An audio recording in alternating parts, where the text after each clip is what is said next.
mainstream world as Ed the Pagan. I'm very lucky because the internet world gave me that name. I didn't give it to myself. How egotistical would that have been? So it started out, there's two ways it came into being. So the first step was, I used to go on radio a lot when WLS Radio, the 50,000 Below channel out of Chicago, went to talk radio. And Rokon and Gary Meyer came on, and they would talk about the issues of the day. And they would talk about all sorts of profound things. And I would go, wait a minute, I'm a pagan, and that just isn't how it works. And I was articulate, and they would bring me on. After about 4 times of bringing me on, they said, we got to call you something. We can't just call you Ed. And they brought me on and go, hi, this is Ed the Pagan we're talking to tonight, the guy who knows everything about our favorite paganism. First I was astonished, like, okay, fine, I can live with this. And then I went to the Parliament of World Religions in '99, came back, and because I had gone there, been one of the very few pagans that actually went there and did some activities and did some work with it, they brought me out to a place called Crossroads. When they were having an all-star cast of the current regime of elders, they decided they wanted to have a fresh voice. And so I was talking about it and says, all right, folks, I want to open an online school for witches and pagans. And that audience, Isaac Bonowitz, Rick Johnson, Oberon Zell, Morning Glory was there. Drema Baker would announce me. But they'd go, ha ha ha ha. He says, okay, but let me go ahead and introduce you to everybody. Let me teach you for your class about the Parliament. Then she walked up into that center stage. She goes, today we're going to bring you a new voice. We're going to bring you Ed the Pagan. What? Those guys. And they came out. And the profound moment for me was when I walked onto that stage. Now, they've already laughed at my witch school idea. They've already laughed at me. They didn't say a word. They accepted it as fact. And they started calling me Ed the Pagan. And Morning Glory Zell kind of laid out one of the things that I understood. She said, you're likely the only pagan that most people will ever know. And so that's when I realized I had a ministry. And I love media. So I went on to build everything. I'm a big believer that the internet is the Akashic Records manifested. I think it's the astral plane manifested. I think it's the plane of production manifested. I think we are heading into an era that is profoundly changed in the next 36 months. It's going to change in a profound way that is going to bring it closer to us. I'm telling everybody, right now we are needing wizards to put code, to create spirits that answer to our call, that we can summon up. Today their names, used to be our names, would be Seth, Michael, and Jane Roberts, and we used to use human channelers. Now we're going to use electronic crystals. And the name of our spirits are Alexa, Siri, Google Assistant, Tarot Number, she's going to be called GA or something, and other profound names that we're going to create. So what happens in everything, when a technology is so significant that it literally alters the way that we look at the world, it gives us a moment to be Dawn Star ancestors. It breaks the pattern so profoundly that you can change it. So everybody thinks of us as a Christian world. But one invention really made it a Christian world. Prior to that, we were a local and linear world of local beliefs based primarily on local beliefs that usually were Catholic in Europe and mostly local religions. And the interpretation of whatever holy texts were local. And the books are so expensive, they took them and chained them to the fence. They chained them to the wall and made sure they were in a language that nobody could read. Gutenberg Press decided, oh, we're going to pump one book over every other book, and made it the source of all our language in the English world, all our laws in the English world, all our diplomacy in the English world, and that was the Bible.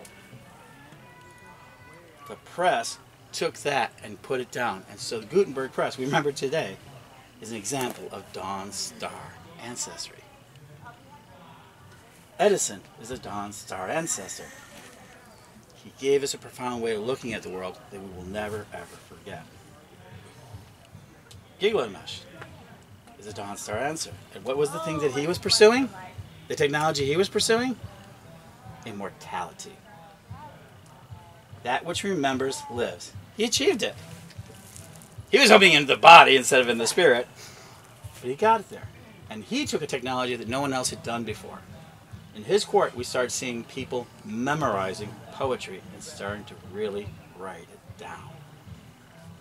His court was one of the very first courts that actually had dedicated people writing. Chink, chink, chink, chink.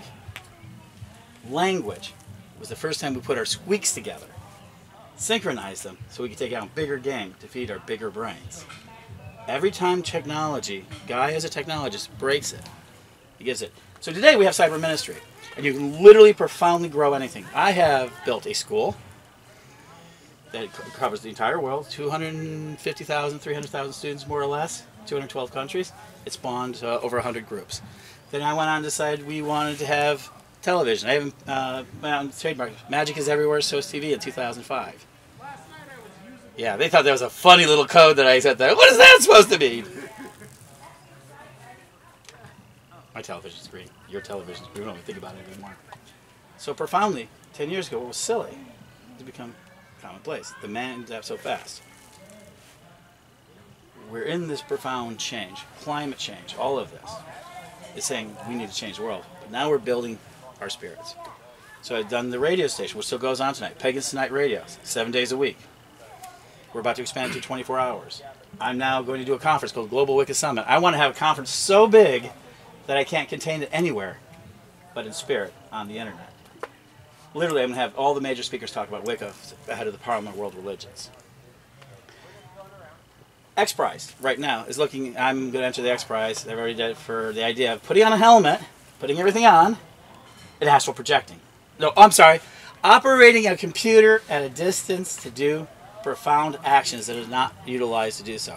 They're going to pay someone $10 million, $8 million, plus $1 million prize to the group that can best astrally project their spirits into a robot. I mean, actually control and operate a robot at a distance. What's the difference, right? Mediumship. We talk about all these things. So Cyberministry is about what it is that you need to do. And I am profoundly, so we can talk about all different ways. But what I'm going to do is I'm going to ask you your names. How do you identify yourselves? And I already told you my name is Ed the Pagan, and I also identify myself in a lot of other ways. But that's, for this ministry, is how I identify myself. So let me go ahead. Andrew. How do I identify myself? Identify yourself. I am a technology wizard. There you go. I'm JJ, but everyone knows me as Sweet Ass. Mm-hmm. I guess I'm a host. Yes. And a teacher. A servant. Like I want to bring people together, bring community together, bring magic together, different thoughts, different ideas.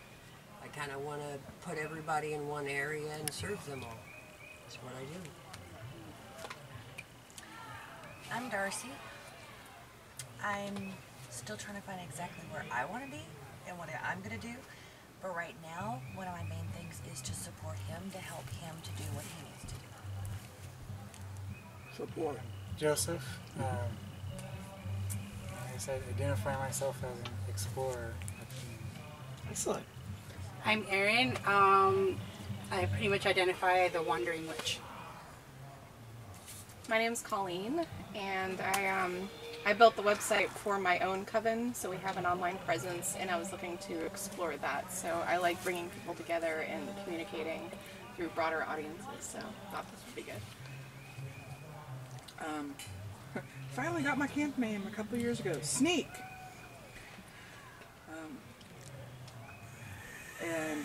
I identify as a kitchen witch. Sometimes I will talk about the magical side, but usually I lead with the practical, the stones and bones, and then partially because I'm living in a very Christian household. I'm Elizabeth. I am a witch and famous individual.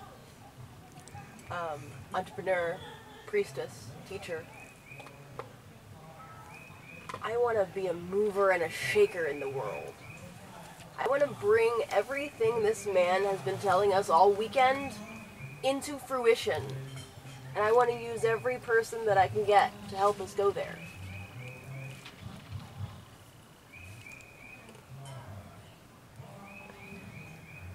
I'm Don. I'm the cameraman. On the camera. For the time being. And my best friend. I identify him as my best friend. So, okay, great. So let me tell you first thing. We are moving into, so my profound theory right now that is getting me up into the internet is that we have just entered in a reality marketing 2.0. Reality TV marketing 2.0. People profoundly want to know stories. So the internet is really just a storytelling system. Don't get it complicated. Don't get it messed up. Don't get lost in the technology. It's a storytelling and recording system in which you can share your story with as many people as wants to connect with it. So a ministry is a story about the actions that you're taking on behalf of your divine spirit. So a cyber ministry is simply telling the story of your mission to everybody through various creative acts of expression and will, in whatever creative form. So for me, I'm starting to take it on that I'm going to actually, as I'm leaving this, I'm actually going to become more of a reality star. I'm going to go out and tell people every day what I'm doing. I'm going to get out there. You're going to see it, even if you have followed. Our trip to Fate, we did it on the way here. If you look up the hashtag Heartland Pagan Festival, HPF 218, you'll see our trip coming in, so other people can follow us. So we didn't just take the trip by ourselves. Now I've taken the trip with everybody who's following my story in real time. So you're a kitchen witch. The #1 show we're missing right now, and I actually applied to Food Star Network with it. And if I were not at the time 51 years old and too old out of their demographics, bastards, I was going to see my point of view was my food is magic. They loved the idea of it. So if you want to be a better kitchen witch, I know you live in a Christian household, so maybe get somebody else to be frontman, make dishes and then say, hi, I'm managing sage, which brings this metaphysical property to this dish. That would be profound kitchen witch. That sounds like Eminem. Yeah? Eminem are two hedge witches. So a ministry for them to be a kitchen witch, I love to cook, I love to share these foods, is literally just prepare some food and talk to them about it. And that housewife at home going, honey, I made this dish. Oh, that's really delicious. Is it magically delicious? It would be like an inside joke. And they go, well, yes, it is. I learned it from here. It's a huge food market online. And yes, and that's the whole thing. You move into what is already there, and what we're doing is called lifestyle substitution. So if you're a soap maker and you're only selling $3 to $5 bars of soap, you're doing your community no service, because everybody in your community, well, 95% of them, buy soap, and they buy soap usually based on the cheapest soap they can buy, or the best. No, only a few people buy the best. Those people are buying the $3 to $5 bars. The vast majority of people, especially if you have kids, you're buying the cheapest soap. Or you're willing to tell a story that says this soap is a little better than the average, but is it so much of a story that I'm willing to pay the extra premium? So a profound soap maker says, I can bring out kid-sized dollar bars. I said, bring out the kid-sized dollar bars. And Earth Soaps picked this up. He brought 200 bars. He sold them for $1 a piece. 2 hours at that Pagan festival, gone. He made less profit per bar. He made less thing. And then he said, okay, great. After they went in the shower, some people came back. So, do you have any more of that soap? No. Give me that $3 bar. Give me that $5 bar. And today, he has 4 employees, and he's actually in his local mainstream stores. He's got himself a Whole Foods account to put his soap at $2.25 a bar. It's called Moon Bars. Moon Bar soap. Made magically, made with essential oils, everything that we want in our soap. Right there on the grocery store. And because of that, he's able to feed and house people in his community that share his ideas. So when they go out to festivals, they bring their soap, but they can actually go to the festivals without worrying about it. And that was his profound ministry. He just wanted a hobby on the side so they can pay to go to festivals, and now it's become his life. Because he learned in that moment to serve a life substitution. People are going to go out of their way to buy his soap because it's affordable. Maybe not as affordable as an Ivory Bar, but just as good, and it has an extra bit of story, magic. So a cyber ministry is all about the magic. We've been filming covens, we've been doing all this sort of thing. So what I want to ask you guys to make this valuable to you, is I can give you all the generalities, but let me give me some specifics that you'd like to answer, and let me give you some ideas of what you can do. Because literally what you can do is profound. I mean, email ministry, you can do all of that. And I can confuse you to what to do. But so, like I said, the Kitchen Witch is a good example. YouTube, VMO, get up there, make a show once a week on Magick, cooking. After about 50 shows, you'll have thousands of viewers. If you get to 1,000 subscribers to your channel, they'll start paying you to put those shows on. Tiny bits of money. When you reach 5,000 people, companies, and there's a new system called Grin, they're actually evaluating all of us without your permission, don't need it, and judging how much influence you have. And if you join that system and you have enough influence, say you have like 10,000 followers, somebody can find you and say, would you put this in your video? And pay you cash. Pagans are legendary. Witches are hot. So we just express it. So anything that you guys want to know about particular, is there anything that you really want to know about your ministry that you would like? Because I can tell you how to build a mega church, pagan mega church, if you wanted to. It's called Second Life, and we do. What I'm going to do is Global Wicca Summit. It's going to be radio, television, everything else. I'm going to have literally people all over the world meet together in various places, film each other live, and we're going to go live and talk to each other on the internet, and have a conference that's all over the place. Yes? The biggest question I have, because I've been waffling on whether or not to start this and putting it off for longer than I did, is how to be like, you should listen to me because these reasons, and not sound pretentious at the same time. Because that pretentiousness, I don't want to breed more pretentiousness, which breeds more conflict, because social media's got enough of that. Okay. Without me pulling on a whole new thing for people to bitch about. And I just don't know how to be like, okay, I know this because these are these things about me and these are the things I've done, and I think you need to learn this thing without it coming across as you're wrong, shut up and listen to me. Okay. That's the hardest bit I'm trying to tackle about how to go about that. First of all, that's ego. First of all, to profoundly think that you're being presumptuous is ego. You cannot be pretentious in this age.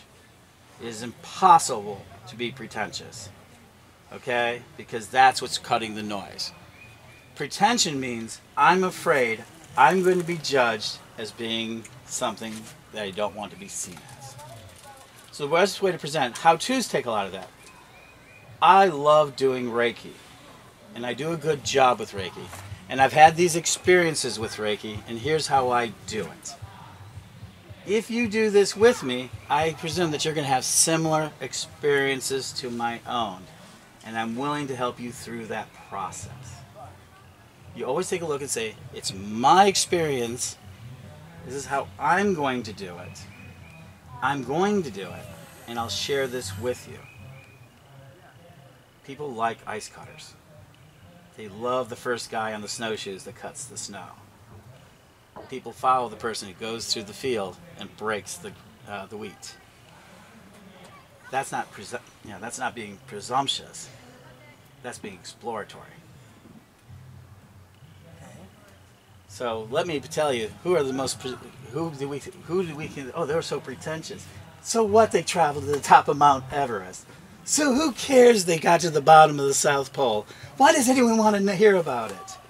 Guarantee every one of them were called pretentious at some point. Scaling heights, you're going to be called pretentious. So you live in your authentic self, start the story profoundly inside yourself. This is my experience. Give them a way to follow you into your experience. Let them manifest it inside themselves, and then when they hit a stumbling block, let them come to you and say, hey. That's actually, now let me tell you the other side of it. That's called pull marketing. Pull them to you. Pull them to you. Pull them to you by being honest. Because I am presumptuous. I said, I'm going to start an online school.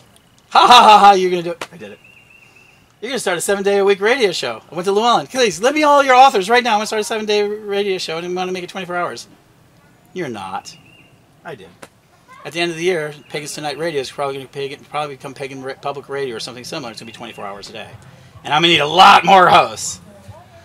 So I went to, and give you an example of it. So, like for ministry, so I had a young lady by the name of Rachel who wanted to get her ministry. She was just starting. She wanted a community center.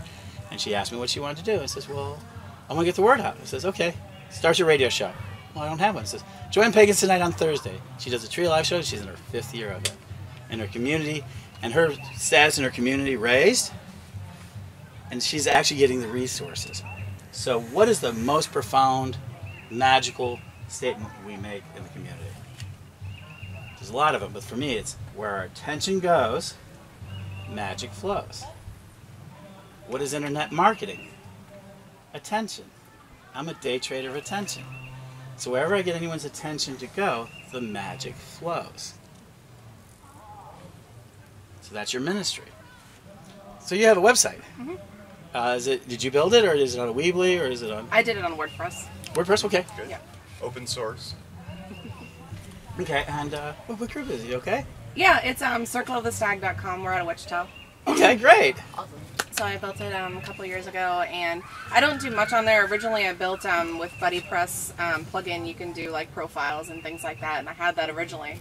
But we're only a group of like 7 or 8 people, and we were thinking, you know, well, maybe if we had followers or something, they could follow what we're doing. But I just haven't jumped the gun to do anything really public with our site, like any streaming or Facebook Live or YouTube Live. I haven't done anything like that with our group yet, but that's just informational right now. Purely. Okay, so you've got that right. So what you got to do is find out what your group's real ministry is. Right. What is it they want to commit themselves, that they want to share with the public? And if it's nothing, that's cool. Say on your list, we're a closed coven. This is for information purpose only. To find out anything more, you must find us as human beings. Right. Oh, that drives them crazy, and that will do it. That's actually a technique of doing it. And so being honest, you can be a closed group and have a webpage. So we're a closed group. We are open to things. We want you to know we exist, but we're not going to teach you online. That's okay. And that's how you administer that, and you can do it online and in places, and you can have a private ministry. You can also do things like, we do that. So Pagan Path had just, at Convocation, just started theirs. And their group said, we don't mind being recorded, but we don't want our faces on it. So what he does, he started recording live his classes as they're happening, and all his members around there, they have like 35 members. They technically had 75 members. Now they have about more than 200 people listening to the weekly live classes. And they just do the voice. That's all they were comfortable with, and they've expanded, and they share that out. So you have to find out what your ministry is, what it is that you profoundly want to change, what do you want to share, and then you build from there. For a group, now truthfully, if I were to open a group today, I would look at a Ning site, a micro network site, an actual networking site, and put that underneath. And that's something, and then you can have some ways to do it. If you were going to be a big public group, say what your mission is, and then film you guys doing it, telling your story. Yeah. I'm not sure the others, like I'm more the tech witch, and I work in IT in my real life job.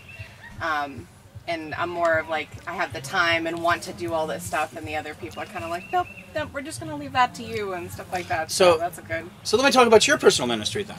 Yeah. If they're not going to work with you, I guarantee there are so many other people who would love to have your skills in our community. Phyllis Carra's been looking for programmers. Every elder is looking for somebody to help them because they know that they're really behind in the game. So if you get so frustrated, I know Heartland really needs a social media director. Yes. Okay, so you can go out to that. So if your covenant doesn't want it necessary, so your personal ministry sounds like you would like to branch out more and teach and be a platform creator. Maybe. I don't have quite the programming skills, but I can get there. But you want to know something? Neither do I. That's why I used WordPress, because it's so plug and play that it was just super easy to do. And all these tools are plug and play now. Right. But I do. So there's at least one person in our group, right? So thank you, though, because even if it's a closed group, right, I know from my experience, my wife is a kitchen witch. And she, it's an affirmation at least, just to say we're out here. Yeah. And it helps others form covens, ask for advice, find you, that sort of thing. So even just being there helps create a catalyst. Yeah. Right. So let's go really quick. I'm going to go through a hierarchy here. So, and when you talk about building networks, the number one easiest network to build is an email network. Who you email, email back. Newsletters, things of that nature. Cheapest, fastest, quickest, most personal, most likely to be read. Send out an email once a week, once a month, doesn't matter, and get your email systems going. Then what the next step is what we call websites or postings. Blogs, such as that, put your material where it can be found and go back to your email. The third thing that you do is then once you've gotten that, you get your photographs placed. You get your photos and bring your photos in. Show them what it is in the system. Then you do your video. And then you can do that. You can bring that in. You can start showing your video. These are the hierarchies. And the last thing is the experiential. And what does that mean? You bring it into a profound way where you can be interactive. So with my voice, I do Pagan Night Radio where people can call in live and we can interview people. With Magick TV, we go out and do interviews with people. And kind of get it interactive so you can see our community. And the reason why that's real important is it gets people used to it and know that they're not so weird. The number one thing that happened when we put ritual on the air, first of all, we got shoot up left and right. You're not supposed to take our sacred things and put it on the air. What are you, a bunch of televangelists? Well, yes, thank you. All rumors about me are true, regardless of the facts. I accept everything that's ever been said about me. Someday they're going to say things about me that I'm going to be so happy to take credit that I never had anything to do with. That sort of thing. So you can use like Blog Talk Radio, so all these types of systems. So it starts with the email. It moves to announcements, then interaction. Really pretty simple in getting it. And it can all be one way. You can just push this stuff out and let them come to you, or you can be more interactive as you choose to. So like you want to help people, right? I want them to find the joy in being pagan. And how would they find the joy in being pagan? What's the most joyful thing you do that you think that they would be able to share? Letting go, having fun with ritual, having fun with magic. Okay. So that's really hard to convey in a ministry. Yeah, it's just you gotta do it. Like create the fun thing. And so what's one fun thing you do with people to show an example? I throw a party. You throw a party? Throw a party. Yes. There's an answer. So you do something profound, you throw a party. So now when you're in ministry, I'm going to throw a letting go party. You precondition your audience. What do you expect them to bring to you? Everything's about preconditioning. I'm a kitchen witch. And if you're a kitchen witch that is a terrible cook, you preconditioned yourself a negative response. Huh? Right? So you precondition. So they said, I'm going to throw a party, and it's going to be a letting go party. And what I want you not to have, you're letting go. And so when they come in, and you go, and especially if you can do it, you can say, okay, come and let it in, and you're recording it, or you're just saying it, or whatever. Just say, whisper some of this. You come in, it says, what do you got to let go?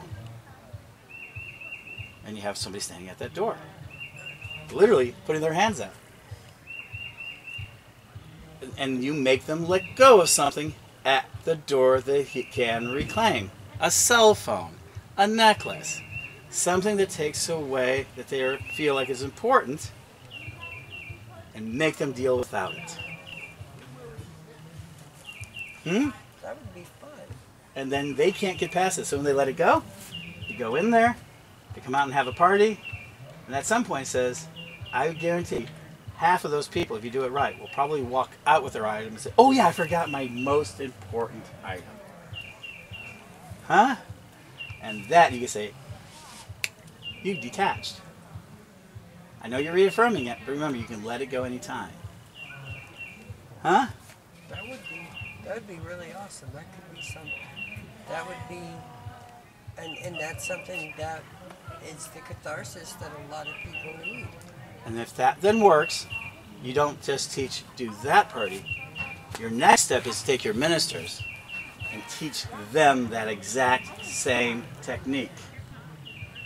Now your ministers, your other members, just like we teach coven work, would then take that same letting go exercise and spreading it. After you got a few little bits, you put the package on the internet as a webinar for teachers. And then those teachers will pick it up and add it to their system. And you've spread joy. I've tried to teach people, so I have a hand in what I do, and I try and tell them and explain it. But it works a lot better if they just see me do it. Half the time, And I explain afterwards. Half the time they don't even realize that that's what I did. That's a great teaching method. So just being filmed. So it sounds like the best way to tell your story, yours probably most profoundly, is take on the hardest and best role. Make yourself a reality star. Simply put, if you're willing to accept it, let yourself be filmed. Let yourself be created. Allow yourself to share that part of it that you want to. And that's it. I mean, that's the best way of doing it, and to create these exercises. But the big thing, create the exercises, find which works, refine it, teach it, record it, teach it again. That's it. That's really how it works. And it's the same thing we've always done. I mean, it doesn't matter if it's a textbook or anything else, it's how we do it. But now you have a frictionless system. You can give it to them in 3D. And then, with a few little tweaks, because I know you know it, let's take it to the next step. In 4 years, every kid is going to be begging for the VR. Virtual reality. We're going to put on our cameras. So you say, let's take the next step. So you get your exercise done. You've done it for the last 2 or 3 years. You now take it and do it on the internet. You just put on the VR system. I would love to do VR party. VR party. Then anyone can come. Fly to us. A VR party and a VR ritual. Take part in the ritual. With Talk about projecting yourself, right? You have a party in the astral plane. Hottest product this Christmas, Oculus VR. It's coming in, $199. Right, and that's a cheap end. The practice 4 years. Remember, what's this year will reduce in cost by half in the next 18 months, and increase its capacity by twice. So in exactly 4 years, the Oculus system that's going to come out is going to profoundly change to give us a real life-like visual and audio experience. Within 6 years, it's going to give us a physical feeling. And all you have to do is start preparing for it by doing these exercises, by creating your text, creating the images, by creating the symbology right now. And then when the programmers come in, they will then create it. Of course, it'll be like what? So, oh, what are you going to build your VR on? Well, I'm using WordPress X. Because we don't even have to build the VR system. Somebody's already out there thinking about the platform for you to put your content on their framework. Huh? So you don't have to become a VR programmer. You just have to be prepared when that framework comes to throw your images on the skeletons. It's cost. Getting those 360 cameras down, getting the VR down, it's the cost has got to come down, and it will come down. Mm-hmm. It will. It's still a little bit premium. Crypto mining made it a little bit. It would have been much more accessible if all the hardware wasn't taken up for crypto mining. Fair enough. It totally bashed the market in the wrong direction because all the hardware to power that got too expensive. And Don't tell that to Facebook, who has been spending all the money on it. Yeah, although the cryptocurrency, because it keeps on getting more difficult, which is what you're doing with the mining, so it's repurposing the old cryptocurrency hardware, taking those ASIC chips and repurposing them into these packages, right? And so that's one of the ways. You know, you take something that is repurposed, right? You're recycling it, you're giving it another life, and it's bringing the cost down, or bringing it's making it more accessible. And I'm not going to kid you that there's not a little bit of cost in these ministries, but I spent 100%, 100 times less to do what I've done than the 700 Club to get kind of the same results. I've had actual shows do as well as 700 Club audiences for a few moments at a time. I'm getting closer to that. So yeah, I agree with you, but all this is coming. And so somebody's going to do it. So it doesn't matter if it's going to be you or somebody else. First is forever.